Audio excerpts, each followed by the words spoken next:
experience ko kat aji blessings nga talaga nga very shock na ta.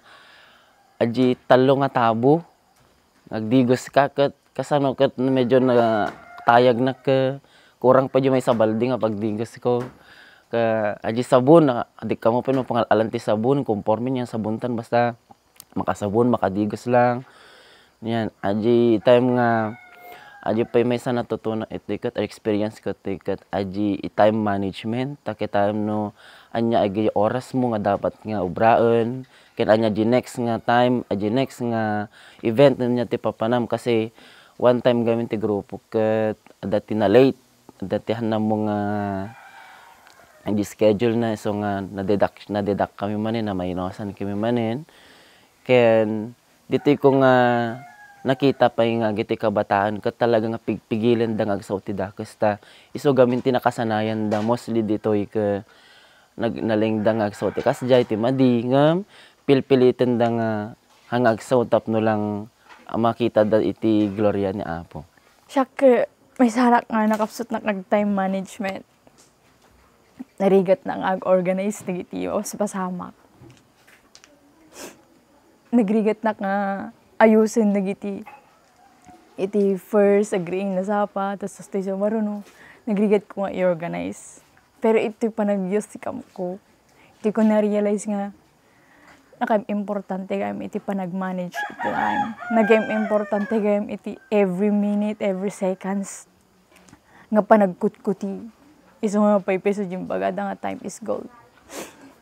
Papasalamat ako na nakasama ko po sila dahil nakita ko rin yung hirap ng buhay dito sa Baggaw. Ang masasabi ko lang na yung hirap ng pastor dito, si Pastor Benhur Burleo.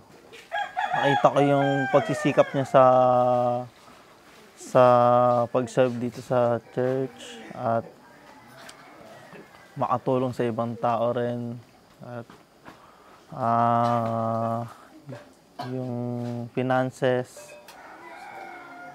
minsan nakikita ko parang short din sila pero still nag-surviving pa rin sa simbahan.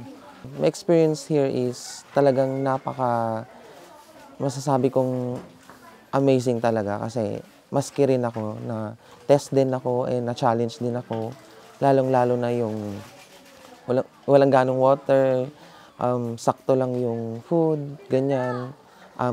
Gigising ng maaga, ng oras na hindi naman yun yung gising ko, ganyan. Pero yun, nakaka-bless lang din talaga na makikita ko yung mga parents din na at the same time nagagamit din sa ministry, hindi lang yung mga youth. Kaya yun po, nakaka-bless lang din talaga. Hello everyone, naimbag nga bigat tayo, naimbag nga aldaw tayo. Welcome to FMCC Tribal Youth Camp 2024.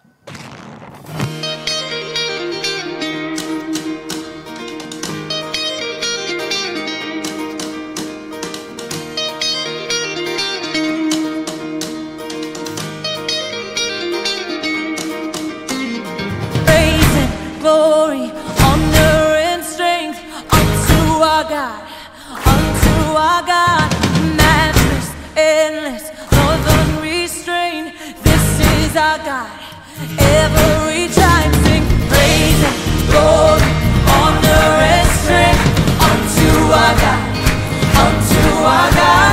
matchless, endless, love unrestrained. This is our God. Every tribe sing.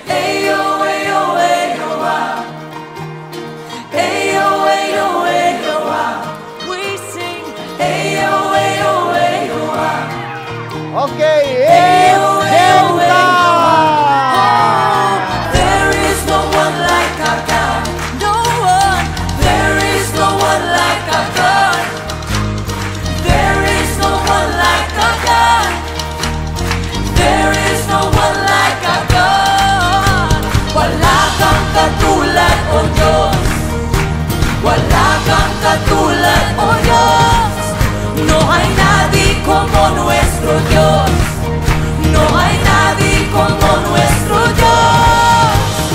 There is no one like our God. We sing. There is no one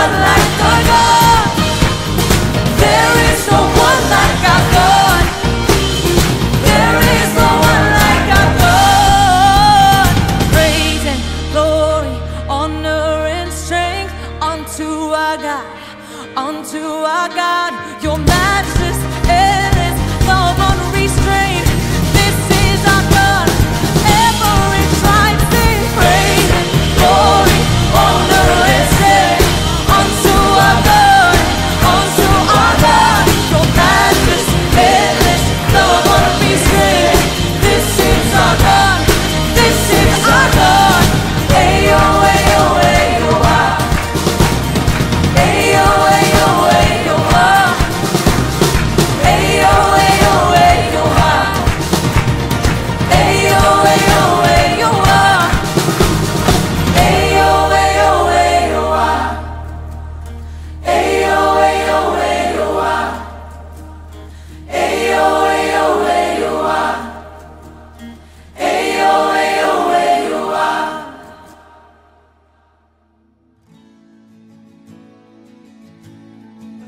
Nukagwang ti Apo, isuti commander mo. Sa kanya kaguhugot ng lakas, sa kanya kakukuha ng instruction, sa kanya ka magpag-ibig, it's not vice versa. Nukagwang ti Apo, baliwag tayo ka ng mindset mo. Ti Apo, kagwang ng iso ti kapitan mo. Iso ti commander mo. Iso ti mangibaganon niya ti aramidon. Isuti pag-isurwam, hindi amin nga decision mo. Dapat iti ministry, nalawagin ka. Noon niya ti aramidon, noon niya ti direction din na church. It is not vice versa. So kagwa tayo Apo, number 2, kagwa tayo ti Apo, ngem. Isuti Pangulo tayo.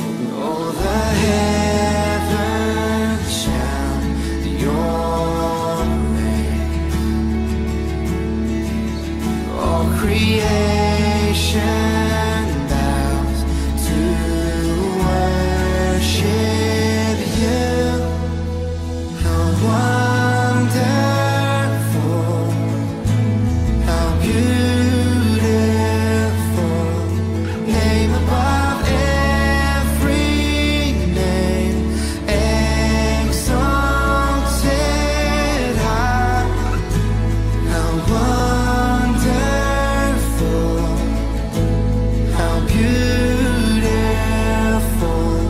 Jesus, your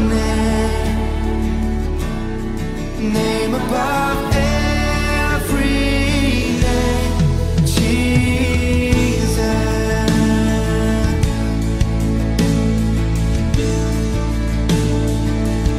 Jesus, Jesus, beautiful Savior, God of all majesty, risen King. All the heavens shout your praise. All creation bows to worship you. How wonderful, how beautiful, name above every name, exalted high. How wonderful, oh how beautiful, Jesus, your name above every name, Jesus.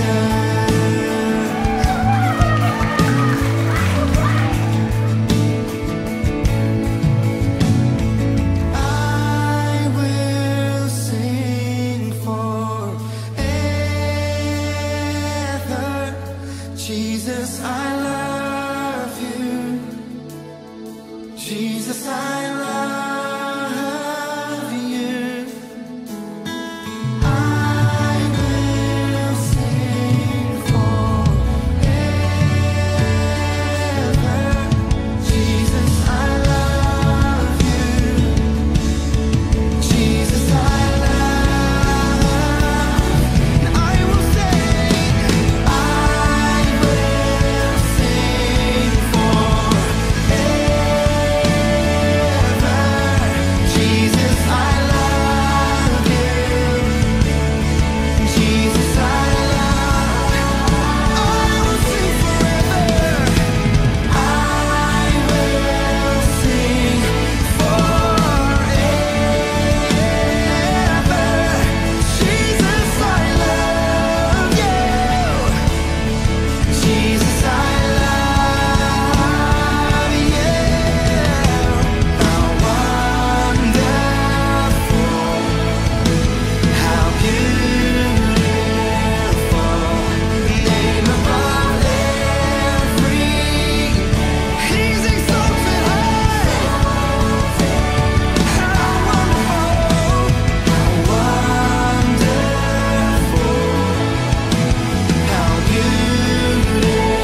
celebration is supposedly December.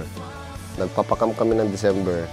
Tapos dahil ulan ng ulan at yung mga plant activities namin ay hindi namin nagagawa ng maayos dahil sa ulan, we decided na ilipat sa Holy Week. Dahil ang Holy Week ay bakasyon, the whole world is celebrating this Holy Week at lahat ay walang klase, walang pasok. Karamihan kasi ng mga leaders namin ay college na. So, though it's Holy Week, available sila. Kaya, minob namin yung camp ng Holy Week. Tapos, yung celebration namin ng anniversary ng Agaman Proper, itong Mother Church ng FMCC, ay nasa April. So, every time na may Holy Week, malapit siya doon sa date ng anniversary namin. So, ang ginawa namin, parang minsanan lang yung preparation, minsanan lang yung organization ng event. Pinagsama-sama na namin, minob namin yung camp namin sa Holy Week. Tapos yung celebration namin ng anniversary, minob namin sa Holy Week. Tapos, naisabay na rin yung celebration ng pagkamatay ni Jesus at ng kanyang victory sa resurrection. That's why itong celebration na to, itong FMCC Tribal Youth Camp 2024 ay combination ng tatlong celebration.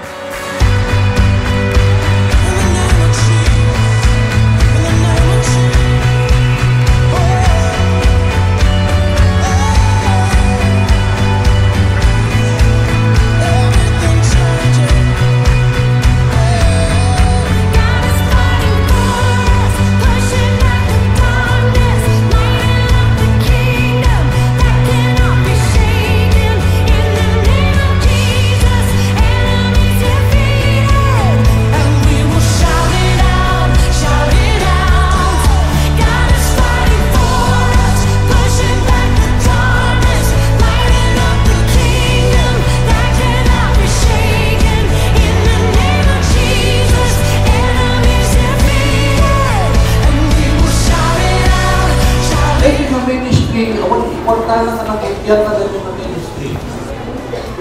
Ngayon, ipagmati mo na lang, masapong na hanggang ang buwan-buwan, at natalagyan ka na mapaagka, uray kasi di man-manang na mong makita. Kami na makita na rin ang identity. Awan na dito yung makita. Ito yung lote, matulad yung lote, at nasurok na 2,000 square meter na. Dahil yung ikapintasan na lote, dito yung agaman. Prime lang na kulada. Kaya awan ti kapital, hindi mapaagda nito.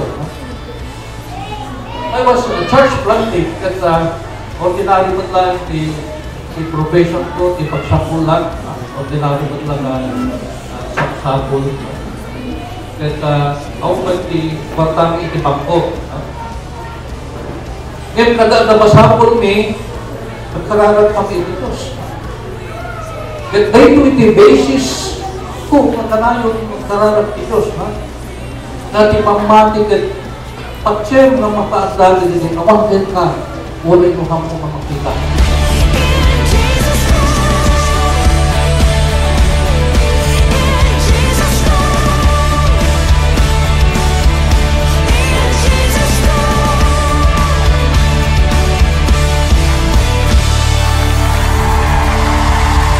Madami akong gustong pasalamatan, though hindi ko mababanggit lahat. But alam ko na, kapag napapanood nyo man itong video na to, may mga tao kong linapitan, nagsolicit ako ng pang-semento ng basketball court, pambili ng net ng volleyball, bola ng volleyball, mga equipments na kailangan namin, yung mga gagastusin namin. Hindi naman iisang tao yung nagbigay. They chip in, small amount. When it was gathered, enough siya na may provide yung aming kailangan sa preparation. At gusto ko rin magpasalamat sa BP2 Sports dahil sila po yung nagbigay ng uniform. So actually, binigay nila yung uniform para lang doon sa baseball. Pero nagulat ako nung binigay nila, 2 set, yung dark at saka light. Nung binigay yun at nakita ko, I was praying na sana, Lord, hindi mainggit yung ibang sports, yung basketball, yung volleyball, na wala silang uniform. And then, Nung nagkaroon na ng camp at binigay namin yung mga uniform, nakita ko na enough. Kung yung isang set ay ipapatikim naman o ibibigay namin sa mga ibang participant. At I really thank God na it was enough. So lahat ay nabigyan, lahat ay masaya.